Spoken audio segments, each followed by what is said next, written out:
მოგესალმებით, ჩემო მაყურებლებო და მსმენელებო. გთავაზობთ დღეს ქსან ჯონის და პენი ბრედლის ვიდეოს. პენი ბრედლი სტუმრობს ქსან ჯონის ტელეშოუს. პირველი ნაწილი მე მაქვს გადათარგმნილი და ატვირთული. ეს არის მეორე ნაწილი. არის კიდევ მესამე ნაწილი. და მოდით დავიწყოთ. ეს ვიდეო ატვირთულია ამ არხის 20 აპრატას მიერ ამა წლის 5 იანვარს. ქსანი ჯონი ეკითხება პენი ბრედლის, ბოლო რაც თქვენ ახსენეთო, იყო 211. მე ვერ გავიგეო კარგად. კვირ მორგლინი ქვიაო ამ რაიონს, მე ხომ არ ცდებიო. პენი პასუხობს, ეს არისო დიდი ტერიტორია, ეს ყოფილა ანტარქტიდა და ანტარქტიდა გაყოფილიაო ნაციონალურ ზონებზეო და შვანშტაინი განლაგებულიაო იმ ადგილას, რომელსაც ჩვენ ინგლისურად ვუწოდებდო კვინ ნაცლიო თუ რაღაც, თქვა რა რთული ის არის სიტყვა. და ეს ტერიტორია ეკუთვნისო დანიას. ეკუთვნოდა უпроსტորად სკანდინავურ ქვეყნებს, დანია და სხვა სკანდინავურ ქვეყნებს, მაგრამ ეს ტერიტორია დაიყო გერმანელებმა, შვაბებმა. რადგან იმ მომენტში გერმანელებს ჰქონდათ ოკუპირებული ის ქვეყანა, რომელსაც ეკუთვნოდათ ეს ტერიტორია. განაკოლონიზატორები მას არ იქცევიან? ქსან ჯონი ადასტურებს, ეს გიტლერმა გააკეთა? პენი ბრედლი პასუხობს, რომ ამ ამბავს დიდი ისტორია აქვს. ქსან ჯონი ამბობს, რომ ხო, გიტლერმა ჩამოაგდო არისტოკრატია და შეცვალა ის იეზუიტებით. იეზუიტები ყოფილან მამრული, ესე იგი, მამაკაცებისგან შემდგარი სულიერი ორდენი რომაულ-კათოლიკური ეკლესიისა, რომელიც შექმნა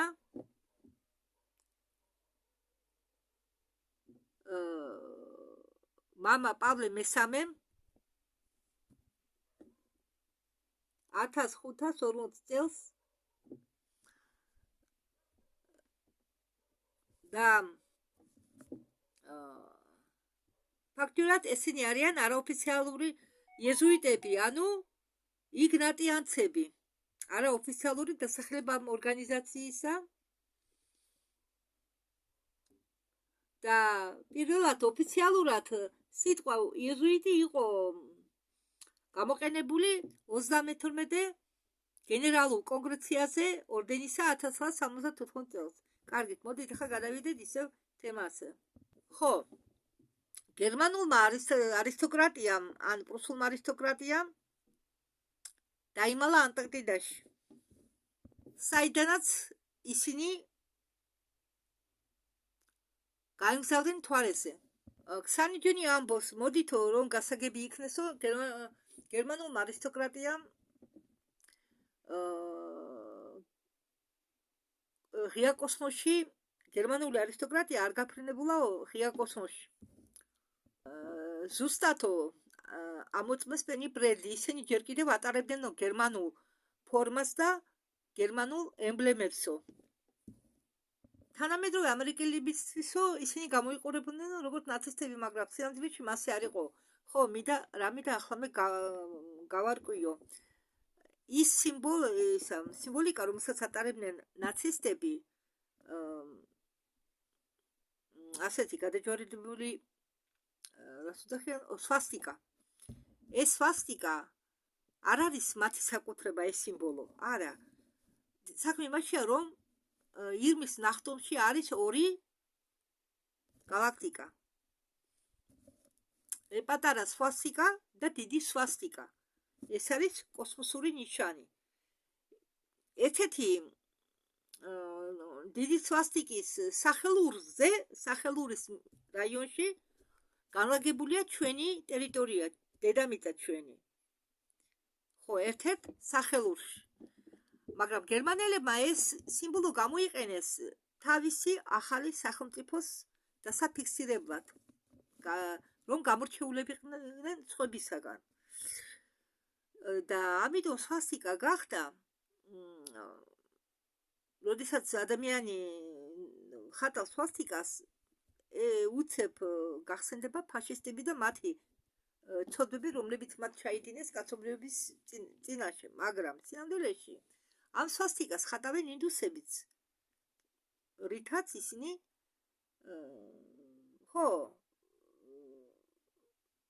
გამოხატავენ თავის რწმენის სიმბოლოს.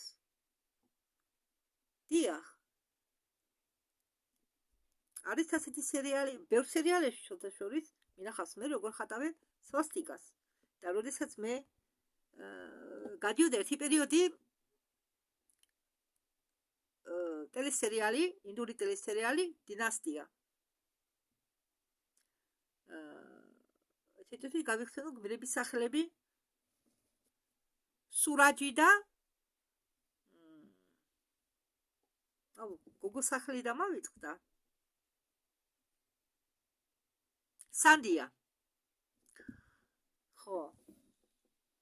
პენიბრელი ამბობს, რომ სინამდვილეში ისინი გაბარიანო ტევტონურ რაინდებსო, ადრე რომ იყვნენ ტევტონური რაინდები.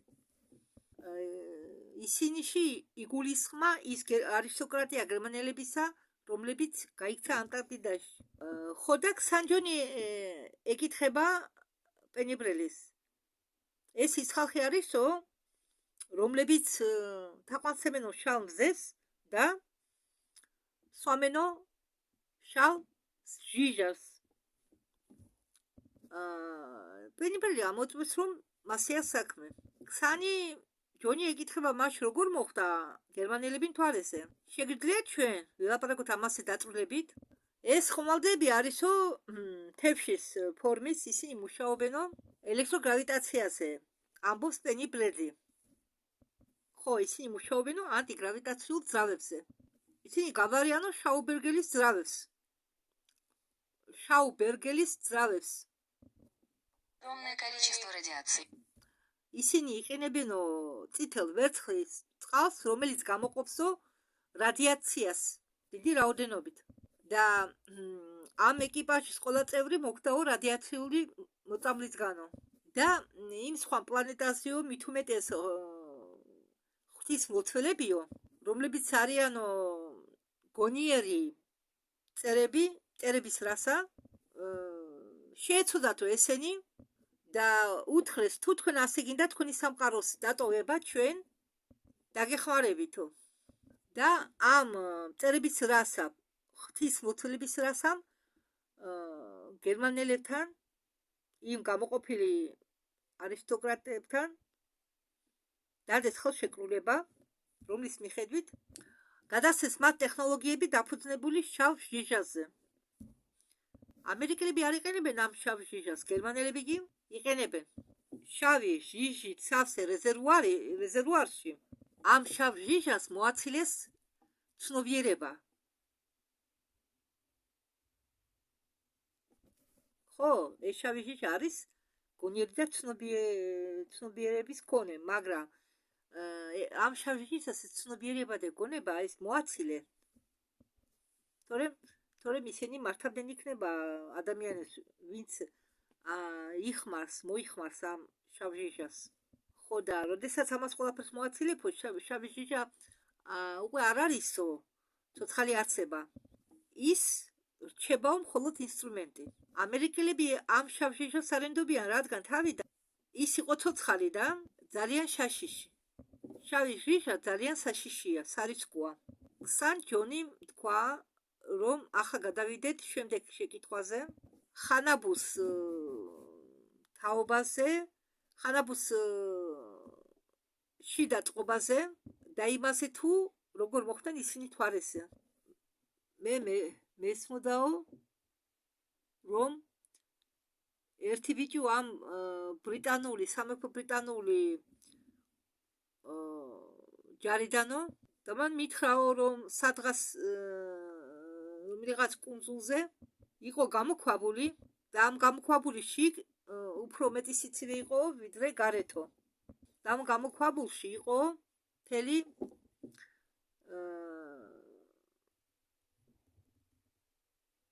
ესე იგი ამ გამოქვაბულში იდვაო ბევრი ყუთები ლურჯი ფერის და კონტეინერები წარწერით და ბრიტანეთის სამეფო არმია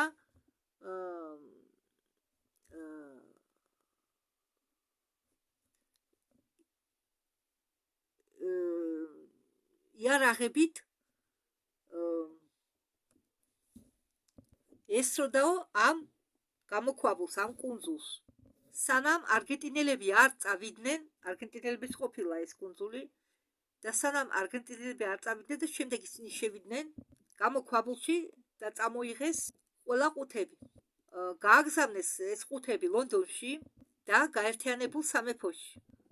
და ამათ უბრძანეს, რომ ყუთები არ გაეხსნათ, მაგრამ ერთმა ბიჭმა გახსნა ეს ლურჯი ყუთი და თქვა, რომ ნახა შავი ჟიჟა, რომელმაც დაიწყო ამოწევა ზევით და მან უბრალოდ დაკეტა ეს ყუთი.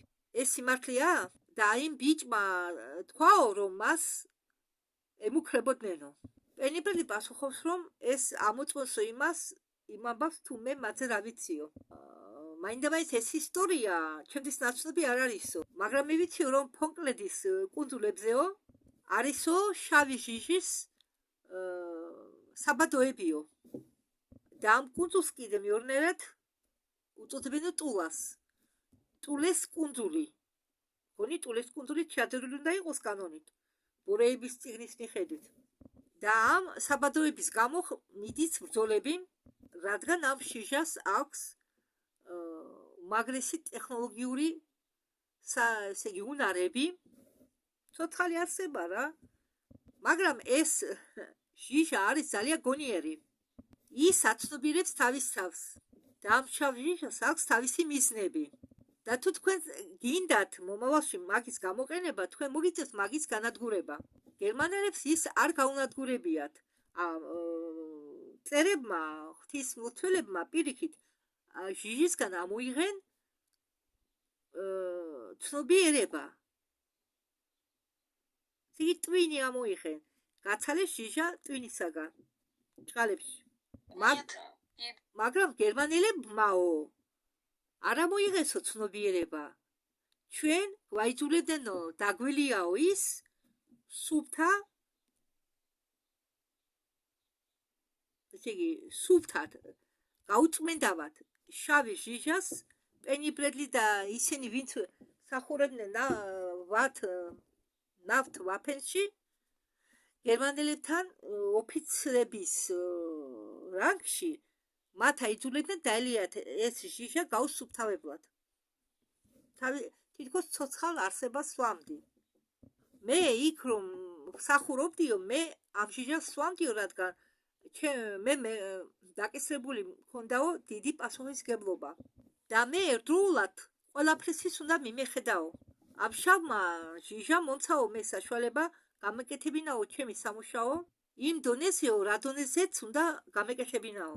ასე რომ ჩემთვის ეს იყო საჭირო. ქსანჯონიმ უთხრა პენის, ხო, ეს იმისთვის კეთდებოდა, რომ კიდევ ერთი ფილადელფიური ექსპერიმენტი არ განმეორებულიყო. რა არის ფილადელფიური ექსპერიმენტი? არ ვიცი, ალბათ ბევრ თქვენგან სმენიათ. ეს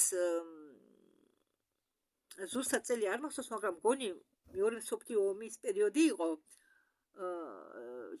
სცადნენ ექსპერიმენტის ჩატარება, უნდა გაიქროთ გემი, ჩვეულებრივი გემი, ყოფი იქ ხალხით და უნდა გადაედგილებინათ სხვა სივრცეში. არ ვიცი რატომ რაღაც არ გამოვიდათ ამათ. კი, გემი გადაადგილეს, მაგრამ იქიდან გადარჩა მხოლოდ 4 მეზღვაური და ბევრი ხალხი დაიღუპა და როგორ? ამ გადაადგილების დროს ხდება ისე, რომ ნაწილაკები იშლება. ადამიანის ნაწილაკები, ნებისმიერი გემის ნაწილაკები და იშლება უბრალოდ, იშლება ობიექტი და ამ მომენტში გადაადგილების მომენტში დაიშალა ნაწილაკებად ყველაფერი. გემის, მისი მასალაც, ადამიანებიც. და როდესაც ეს გემი გადაადგილდა და აღმოჩნდა სულ სხვა ადგილას, საშინელი სურათი წარსდგა, ვინც იქ მივიდა მათ წინაშე, მათ თვალის წინაშე.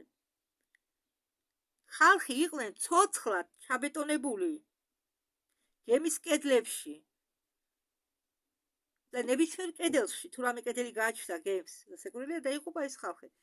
აქეთ ფეხი მოჩანდა, აქეთ თავი მოჩანდა, აქეთ ხელი მოჩანდა ცალკე და თითქოს ვიღაცამ ჩაასო ეს ადამიანის ორგანიზმის ნაწილები, კიდურები, თავი განალაგაო რა ნაწილ-ნაწილად. ამიტომ ეუბნება ეს სან-ჯონი, შენ იმიტომ სვამდიო იმ ჟიჟას, რომ ეს ფილადელფიური ექსპერიმენტი არ განმეორდეს. და კიდევ რა, პენიბრელის ქონდა უნარი, იქ ხომ ჰიპერსიფცის გამლა უწევდათ, კარიბჭეებში შესვლა უწევდათ, ხო? და კარიბჭეებიდან რომ გამოდიხარ, უნდა იცოდეს სად გამოხვიდე, რომ რამეს არ შეეჯახო. ესე იგი ხედვა კიდე უნდა ქონოდა ფრინავს, შტურმანს, ვინც მართავდა ხომალდს, ხედვაც უნდა ქონოდა თუ იმ კარიბჭის კედლის მიღმა რა არის განლაგებული, რომ არ შეჯახებოდა რამე. და პენიბრელის ქონდა ეს უნარი ამ ხედვისა და თან შტურმანებს ეყენათ ჩიპები თავში. რამდენიმე ჩიპი, პენის მაგალითად ყურთან ქონდა ერთი ჩიპი და მგონი ვარსკვლავური ჩიპი ქონდა სადღაც არ ვიცი მარცხენა, არ ვიცი მარჯვენა მხარეს თვალთან. და თან ესენი იქ არ არის ეს ღილაკები და ისინი არაფერი არაა იქ იმ ხომალდებზე. ხომალდი არის ცოცხალი. შტურმანს, ფინავი შეერთებულია ამ ხომალდთან, ამ ხომალდის ცნობიერებასთან. მხოლოდ ხელები ასე, ხუთი თითი დენა იქ რაც ამობურცულივითაა, არა, უბრალოდ ჩახმავებული და თავისი ემოციებით, აზრებით, თავისი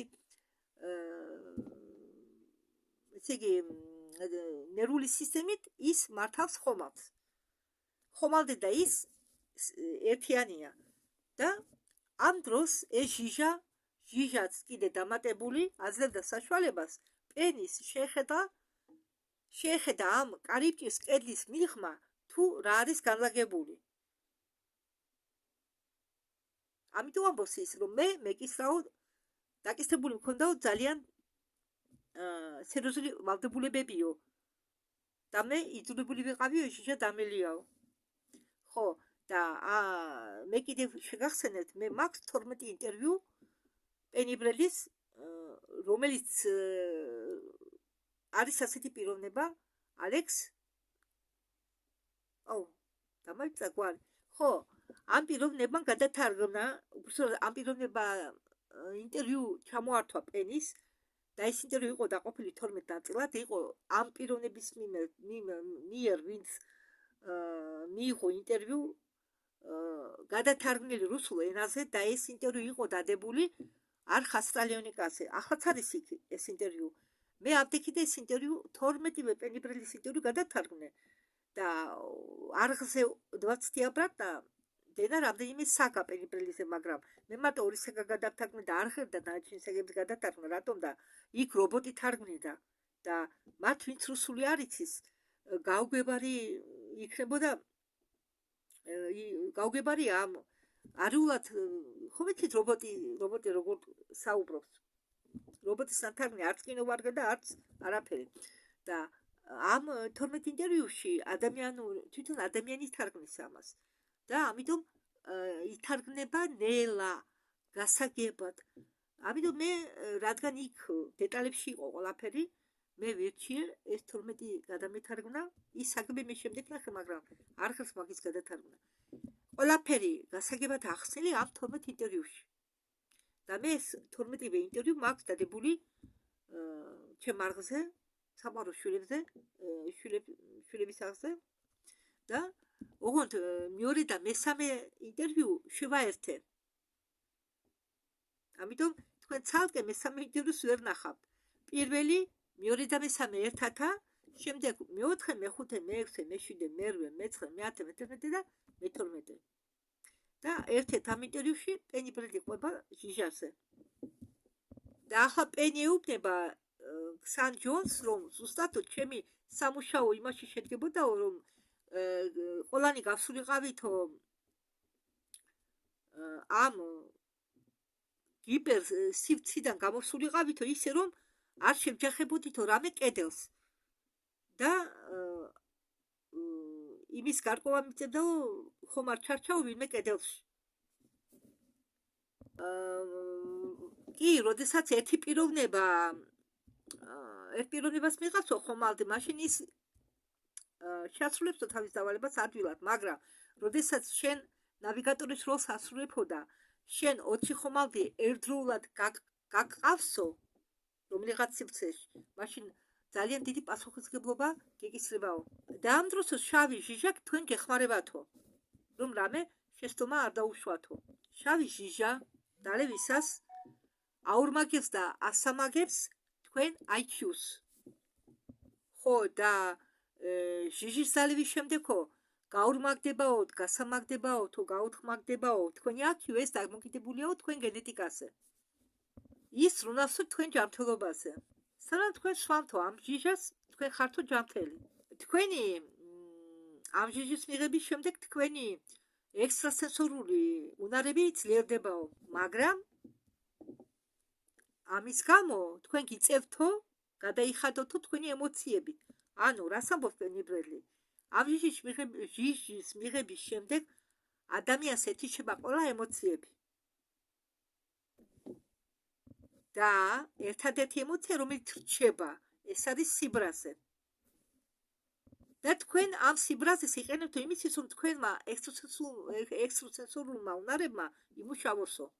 ქსან ჯონი ეუბნება პენი ბრედის კარგით, სანამ ჩვენ გავაგრძელებთ შავ ჟიჟაზე საუბარს, მოდი დაუბრუნდეთო ხანაბების თემასო. პენი ბრედი ამბობს, რომ მე მგონიაო ეს იყო ხანაბუს 6 თაობა. შემდეგ კი 70-იანების ბოლოს და 90-იანების დასაწყისში მაგათმა დაიწყეს აშენება სიგარას ფორმის ხომალდებისა. მათ ჰქონდათ ახალი ძრავა, რომელიც არ იყო რადიოაქტიური. ისინი იყენებდნენ პლაზმას, რომელიც გარეთ გამოდიოდაო სპეციალური ხვრელითო, რომელიც იყო ხომალდზე დაყენებული. ამიტომ ის ანათებდა. ხომალდები იყო აწყობილი ალუმინისაგან. ეს ხომალდები იყო იგივე წყლის ქვეშა ნავები, ოღონდ რომლებსაც შეეძლოთ კოსმოსში ფრენა. ამ ხომალდებს იყენებდნენ ადამიანების ტვირთის, ადამიანების მონების და რაღაცების გადასაზიდად, სავაჭრო რაღაცების გადასატანად. და ეს სიგარეტის ფორმის ხომალდები გამოიყენებოდაო რამის გადასატანად და მეტი არაფრისთვისო. ქსან ჯონი ამბობს, სან დიეგო გარსიე. პენი ბრედი მოპასუხა, რომ ამის შესახებ არაფერი გაუგონია. ქსანი ჯონი ეკითხება პენის, არისო თუ არა კიდევ ადგილებიო ამ სან დიეგო გარსიეს გარდა, სადაც ისინი ხვდებიანო ერთმანეთს. პენი ბრედი პასუხობს, ანტარქტიდა. როდესაც მე ვიყავიო ნავთ ვახენში, ჩვენ გვეუბნებოდნენო, რომ დედამიწა გვტარიაო, რომ იყო კობალტის ომი. თუ შენ არ სახურობდიო ხომალდზე, რომელიც დაფრენავდაო დედამიწის და მარსის შორისო, შენ არ იცოდიო, რომ დედამიწა იყო ცოცხალი. ახლა კი გერმანელებმა რა მითხრესო, რატომ ესო ისინი? მაგათმა მითხრესო, რომ იყო კაპიტულაციაზე ხელი მოწერილი. ხო, აიწყო სიტუაცია ისე, რომ გერმანია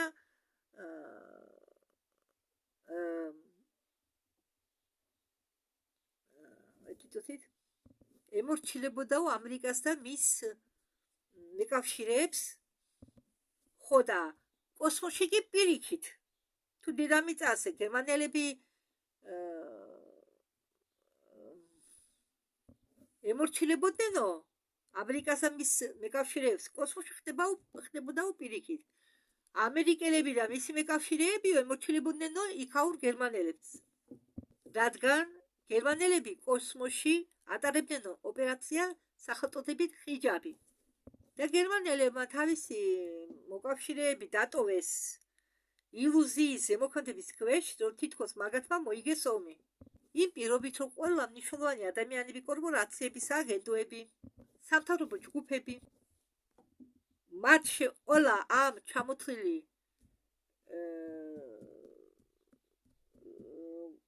ესე იგი საგენტოების, კორპორაციების, ჯგუფების, რათა ხომ ეხლა ჩამოვთვალე, მათ შემადგენლობაში უნდა შესულიყვნენ გერმანელები. ყველგან თვითკი საბანკო სისტემაში შეიყვანეს გერმანელები. გერმანელები იყვნენ ესე იგი თავი ოპერაცია საჭერის სკრეპკა, რომელმაც მიისწრიდა ამერიკელები 1947 წელს ოპერაციის შემდეგ სახელწოდებით მაღალი ნახტომი, ვისოკი პრიზოკ, ამერიკაში ბევრი რამ შეიცვალა. მე საბუთები ვერ ვნახეო, მაგრამ ეს დაკავშირებული იყო იმასთანო, რომ გერმანელებმა კოსმოსში ხელისუფლება თავის ხელში ჩაიგდესო, იქაური ხელისუფლება. ჩვენ, ესე იგი, არსებობენ ანონაკები, რომლებიც მართავენო დედამიწას, ამბობს პენიბრელი, არსებობენ გერმანელები, რომლებიც მართავენო კოსმოსში. აქ რა უნდა გააკეთო?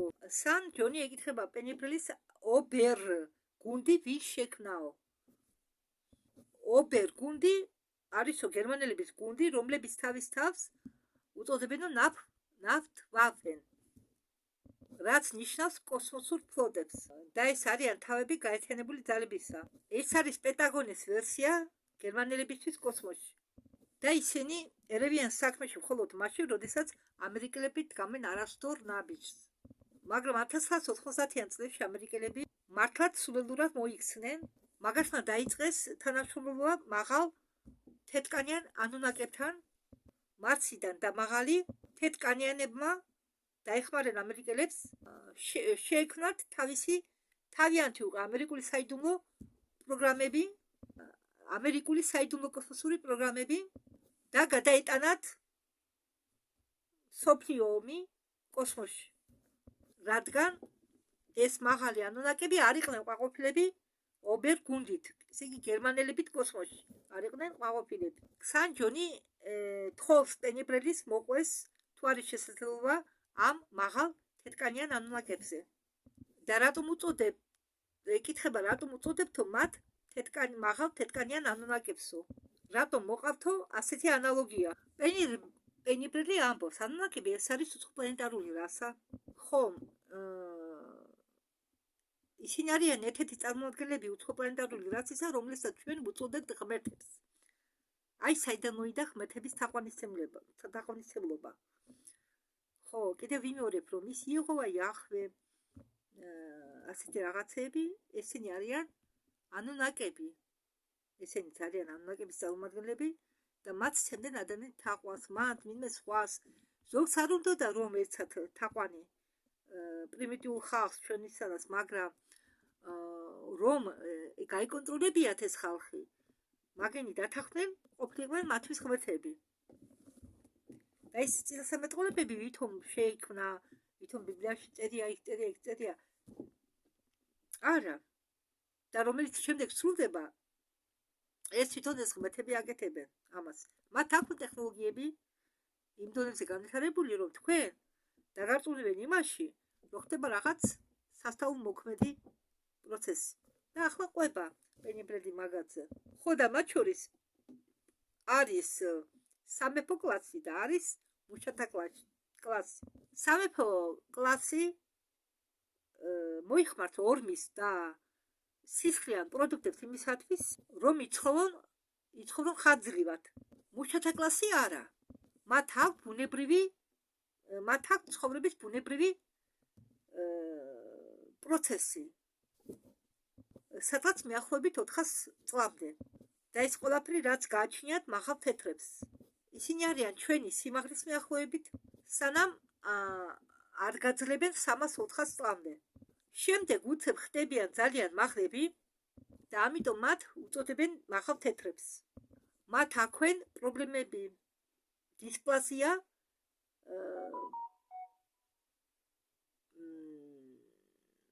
მეჯბარდაყის,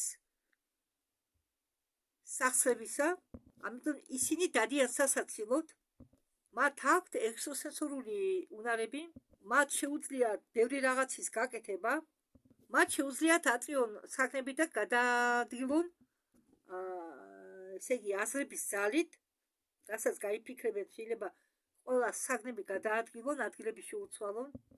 მათ შეუძლიათ შენ გაიძულონ იფიქრო ყველაფერი, რაც მათ სურს, იფიქრო ყველაფერზე, რაც მათ სურთ, მაგრამ თუ მაგათმა რამე წამმა მიიღეს, ძალიან რთულად იკურნებიან.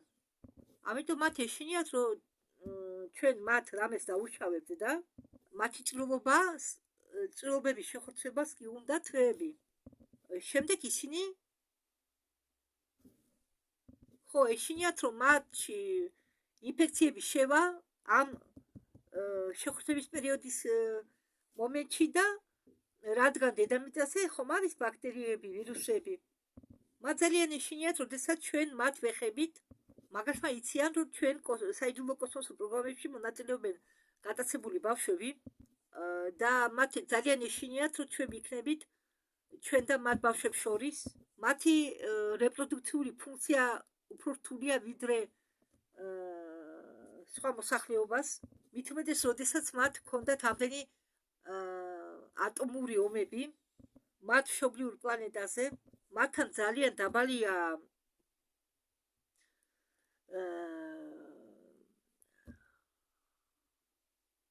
დაბადების პროცესი, ისინი ძალიან აფასებენ თავიანთ შვილებს და მათ აზრით ჩვენ არ ვაფასებთ ჩვენ შვილებს, რადგან მათ იციან, რომ საიდუმლო კოსმოსურ პროგრამებში მონაწილეობენ გატაცებული ბავშვები.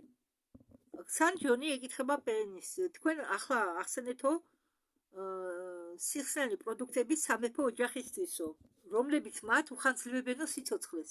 შეგიძლიათ თუ არა ამაზე ცოტა დაწვრილებით მოყვეთ? პენიბრელი პასუხობს, რომ მას არ აქვს დაწვრილებითი ინფორმაცია ამის შესახებ. არა, ისინი არ იყენებენ ადრენოხრომს. ადრენოხრომი. რა არის ადრენოხრომი? ბავშვებს იმიტომ იტაცებენ პირველ რიგში. კი, ბევრი რაღაცებისათვის იტაცებენ, მაგრამ პირველ რიგში იმისათვის, რომ ადრენოხრომი ამოიღონ ბავშვებიდან. სისხლი, დიახ. ბავშვების სისხლი წამების პერიოდში ბავშვების სისხლში გამოიყოფა ადენოხრომი და ბევრი უცხოპლანეტელებისთვის ეს არის ნარკოტიკი.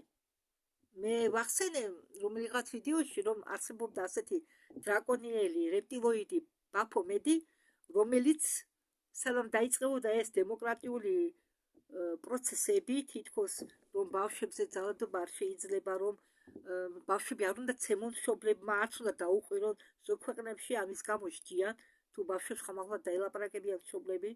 სანამ ეს ყველაფერი დაიწყებოდა, მანამდე ბავშვებს სასტიკად ექცეოდნენ, ცემდნენ და ეს სანამ იყო ცოცხალი ბაფომედი. ხო. და ბაფომედის სიკვდილის შემდეგ ყველაფერი შეიცვალა. ბავშვების მიმართ დარბილდა მოქცევა, გახდა უფრო ადამიანური, რადგან ეს ბაფომედი იყო კაბალას, ანუ ჩრდილოვანი მთავრობის ლიდერი და ის კარნახობდა ამ ლიდერებს თუ რა უნდა გაეკეთებიათ. ბაფომედი, როგორც მე მაშინ თქვი, დაიჭერეს და გამოასალმეს სიცოცხლეს. ადენოხრომი ანაკების ის არის შხამი. ახლა პენიბრელიც ამბობს, რომ ადენოხრომს იყენებენო დრაკონიელები, რეპტილოიდები. მაგრამ ანაკები იყენებენო რაღაც სისხლის პლაზმიდან, რაღაც ნაწილსო, მაგრამ რასო არ ვიციო.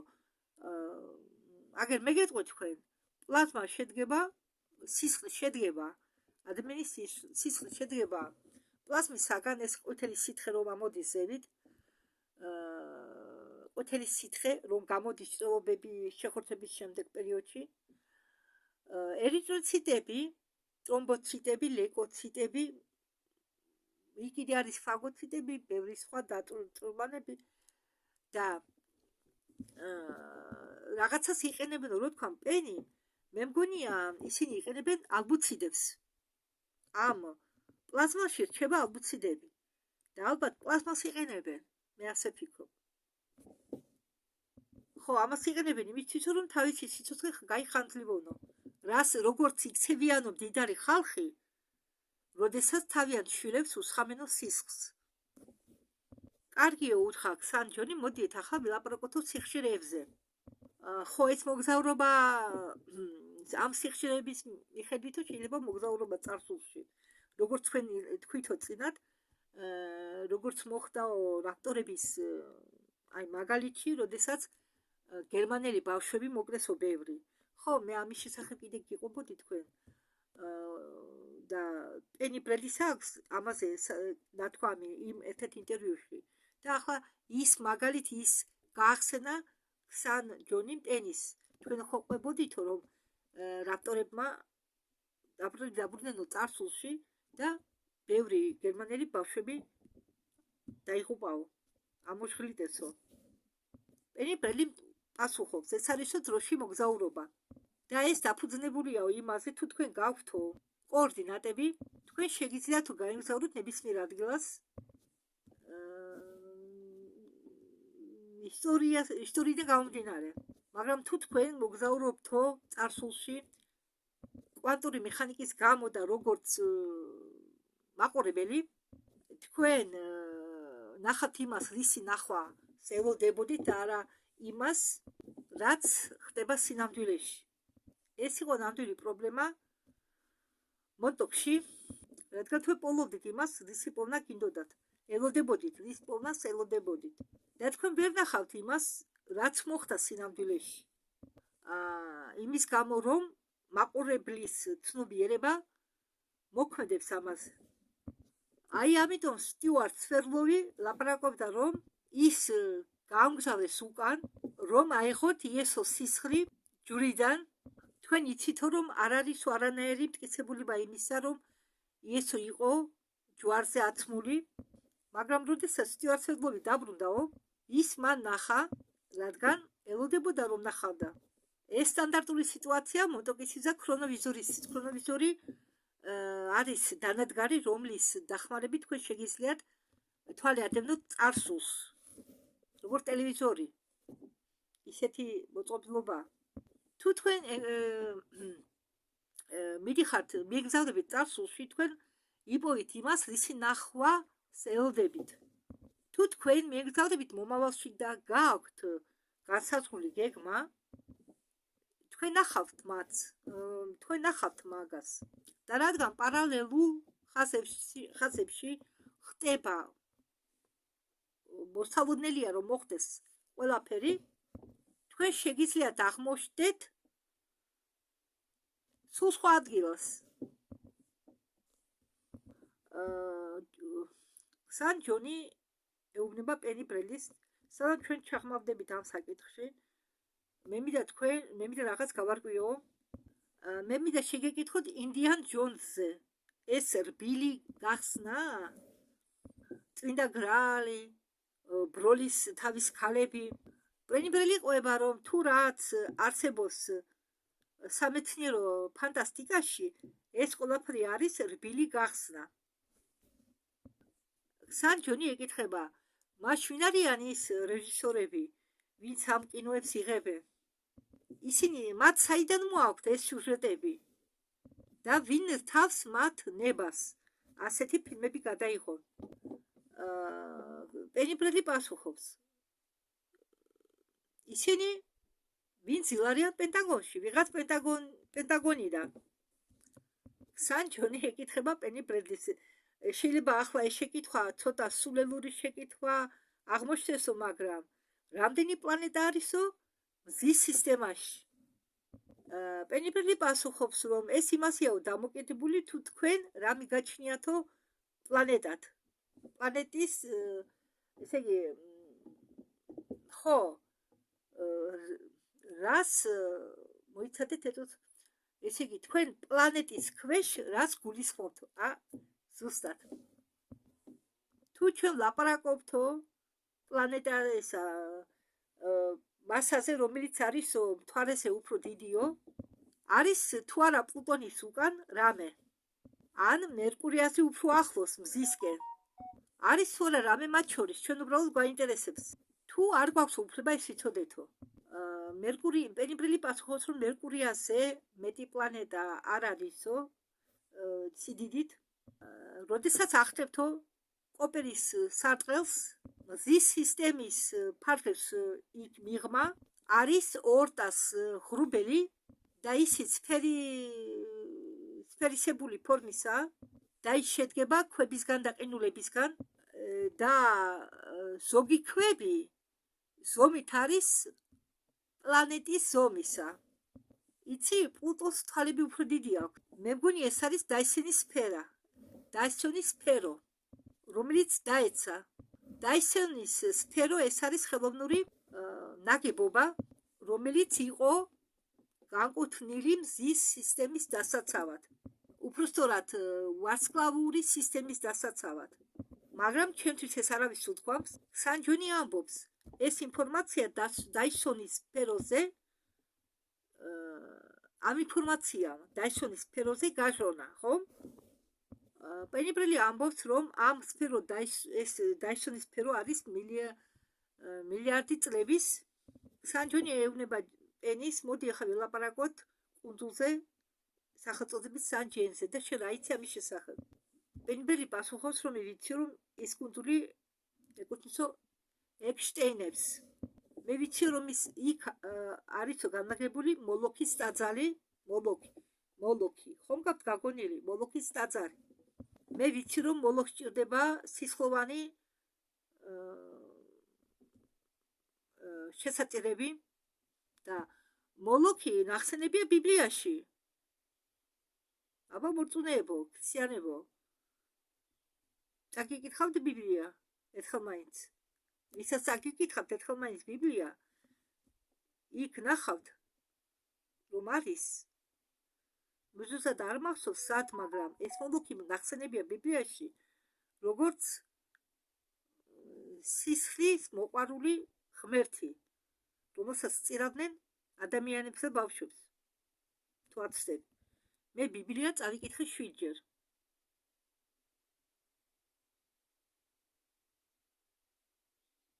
მაგრამ ეს დიდი ხნის იყო. ბევრი წელი გავიდა მაგის შემდეგ.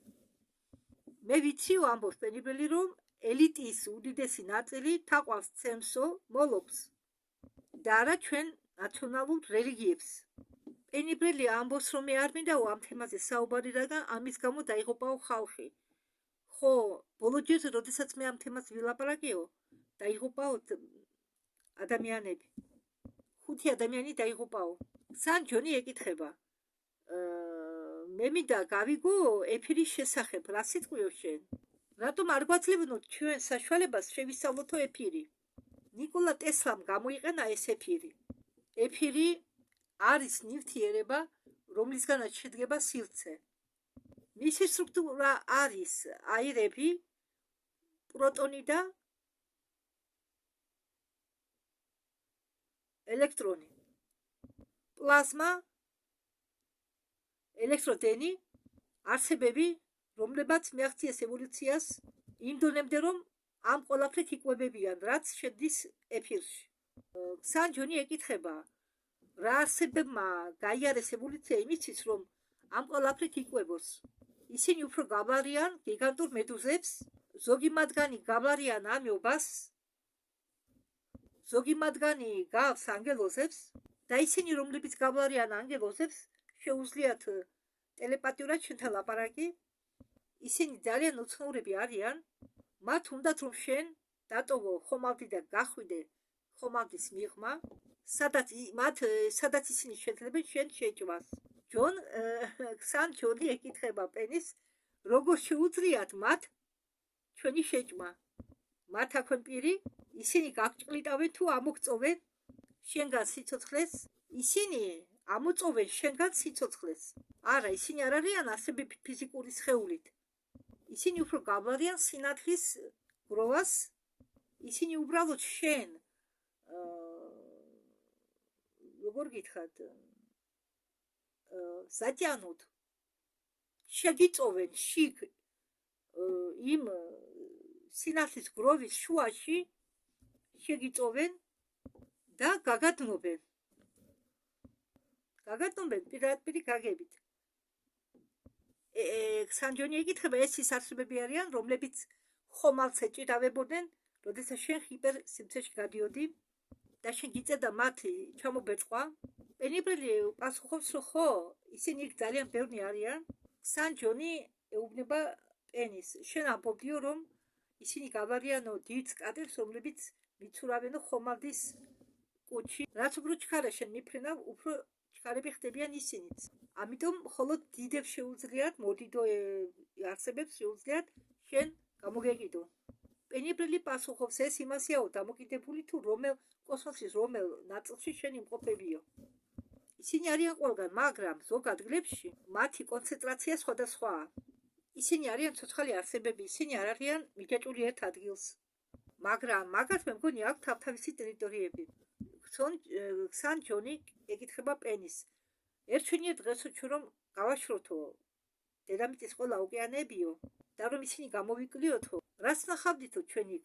პენი პასუხობს, ჩვენ ნახავდითო გემებს, ჩვენ ნახავდითო უძველეს ქალაქებს, ჩვენ ნახავდითო ყველაფერს თუ ნაპირზე რა გადმოაგდო სმიცონისკის ინსტიტუტმა, ჩვენ ახლა ხედავთ თელ ამ მუსორს იმისთვის რომ ზოგი ქალაქები მას ყრის ოკეანეში.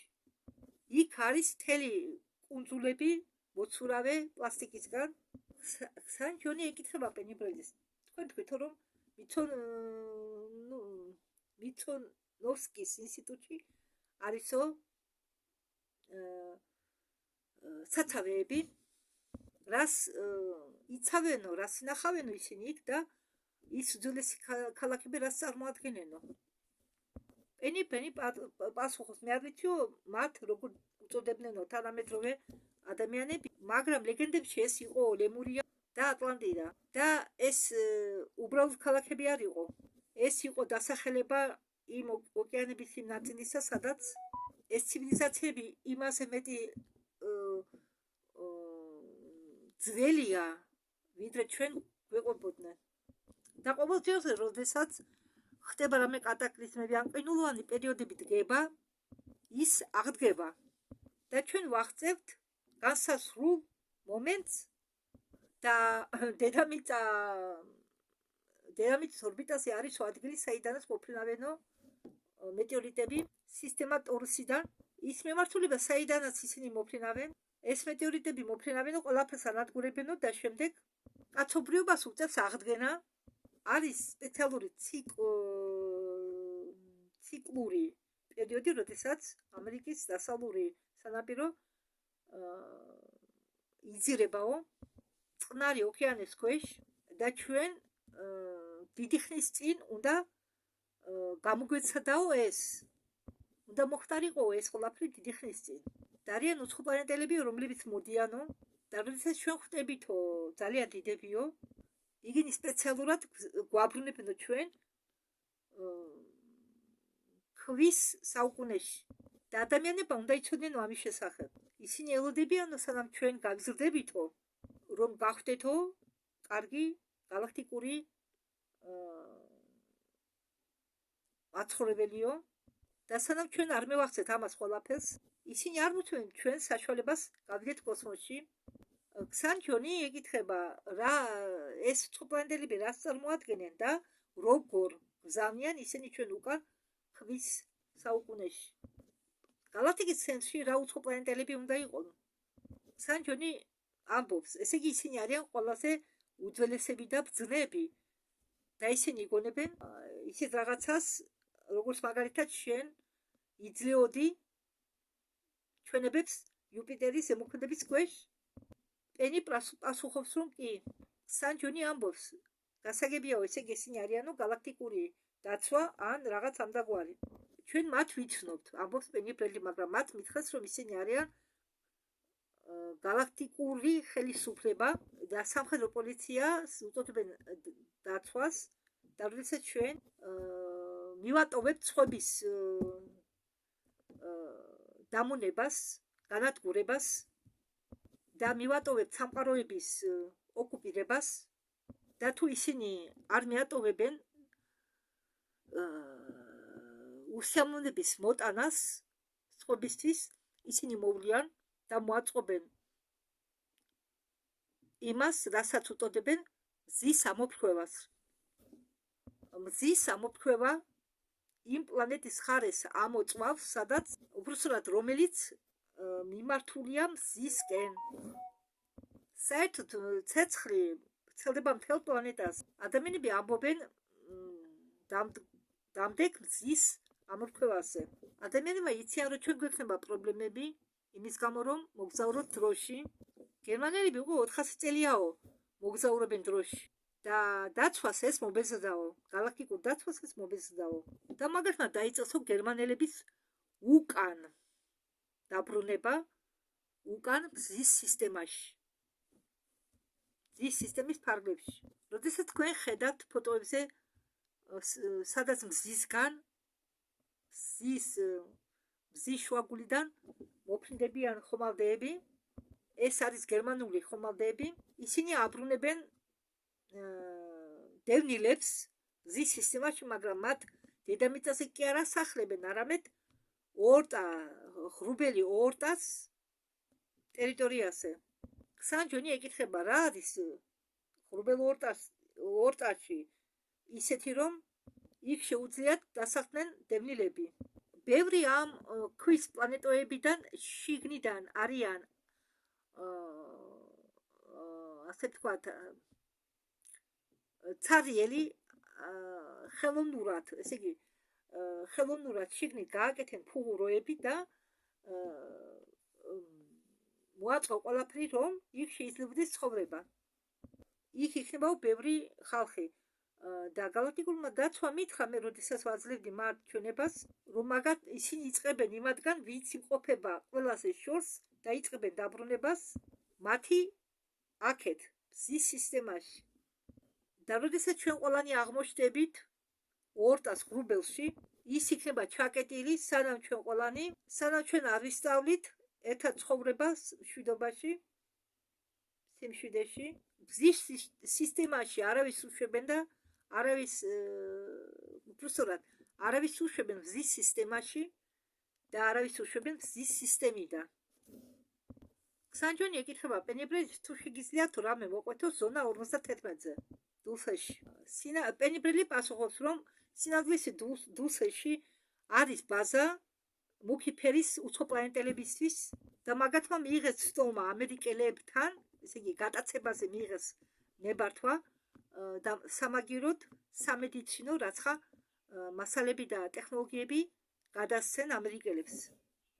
მე ავაფეთქეო ეს ბაზა 2016-2017 წლებშიო, მაგრამ სამხედრო ძალებმა ეს ბაზა აღადგინეს 2 წლის განმავლობაში.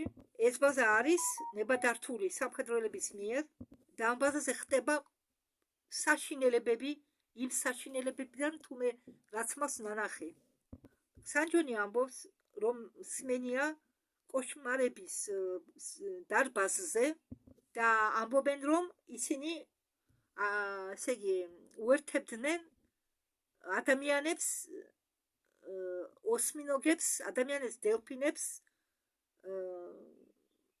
აერთიანებდნენ ერთმანეთში და მათ ჰქონდათ გონება და მათ ქმნიდნენ იმისათვის, რომ შემდეგ მიეცათ ჩაეგდოთ ქვაბებში და მიეცათ რუხებისთვის, რომ მათ მაგეთთვის ამოეწოვათ სისხლი.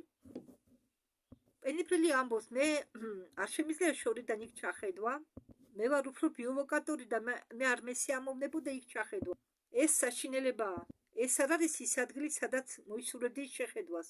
პრეზიდენტ კარტერმა ომი გამოუცხადა ამ ადგილს, როდესაც იყო პრეზიდენტი, მაგ დროის შემდეგ გავიდა ძალიან დიდი დრო და იქ ხდებოდა საშინელი ამბები. მე არ ვიცი რა ხდება ზონა 51-ში. მე არ მიცდია იქ შემეხედა.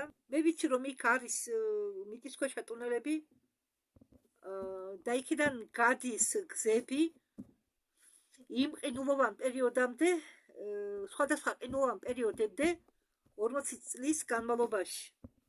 ახლა მე თქვენ აგერ განახებთ, დააკვირდით ამ ფოტოს. ეს არის ორტას ღრუბელი. ეს არის კოიპერი, სარტყელი, კოიპერის სარტყელი ეს. ეს არის კოიპერის სარტყელი, ეს არის ორტას ღრუბელი. ეს არის ორტას ღრუბელი. წარმოდგენა რომ გქონდეთ.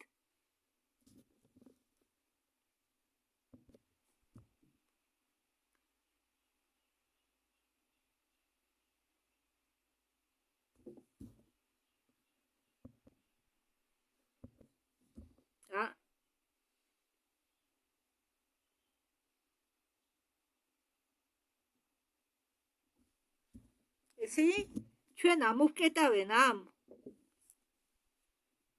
ერთი წუთით გავადიდო უნდა.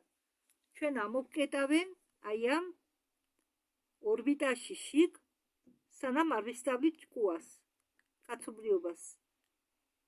აქანე ამ ორტას ორბიტაში შემოყავთ ახლა გერმანელებს თავისი დევნილები, აქ ასახლებენ, ეს გონი მზეა, ხო? ნეპტუნი არ ვიცი ზუსტად. კარგად უნდა, ბეჭით უნდა გავირკვე კარგად. ხო, აგერ ნახე ფოტო, რომელზეც გასაგებად არის სხემა მოცემული. თურმე, აი შეხედეთ, აი ეს,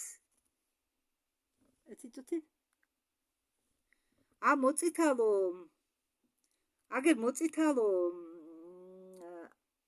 წერტილი რომ ეს არის ზე, ეს არის დედამიწა და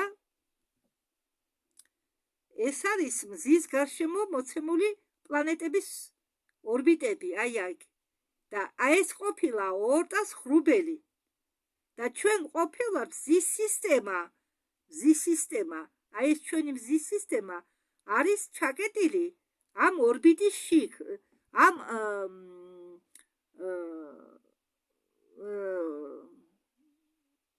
ორტას ღრუბელის შიგ. ეს არის ორტას ღრუბელი, ხო, რომელიც შედგება გაზებისგან, აირებისგან, რაღაც ნაწილაკებისგან. და ეს ორტას ღრუბელი ყოფილა ჩვენი მზის სისტემის გარეთ, აი ჩვენი სისტემა ხომ ამზის და სფერისებულია ეს ორტას ღრუბელი. ხო, აგრეთვე ეს ორტას ღრუბელი იყოფა ორად, ამდაგვარად შეხედეთ, ორადაა გაყოფილი აგერ, შეხედეთ და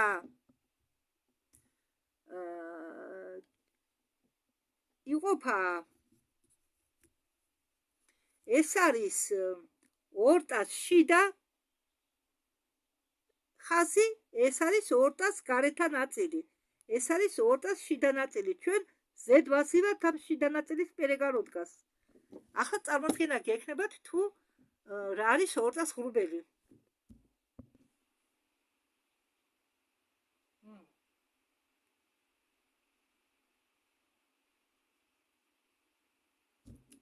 აგერ მე მგონი კარგი თუ ჩაპტერი არ მახსოვს, იმიტომ რომ წითელზე იყო დაჭერილი და აგერ შეხედეთ, აი ესა ჩვენი მზის სისტემა, აგერ. ხო, მზის სისტემა. მზის სისტემის გარშემო ვართ გარშემორტყმული კოიპერის სარტყლით, მაგრამ ჩვენი მზის სისტემიანად, კოიპერის სარტყლიანად ვართ ორტას ღრუბელში შიგ, ერთი წუთით.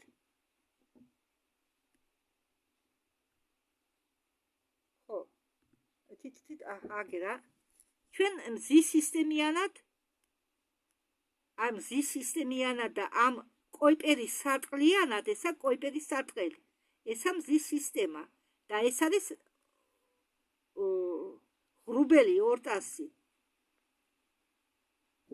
და ამიტომ უთხრეს გალაქტიკურმა დაცვა პენიბრელის, რომ თუ კაცობრიობა თქვენი დედამიწელები არ მოვლიანო გონებაზე, ჩვენო ჩავანწყდებთო ამ ორჯის ღრუბელში. ამ ნოტაზე დავასრულებ ამ ვიდეოს ჩაწერას.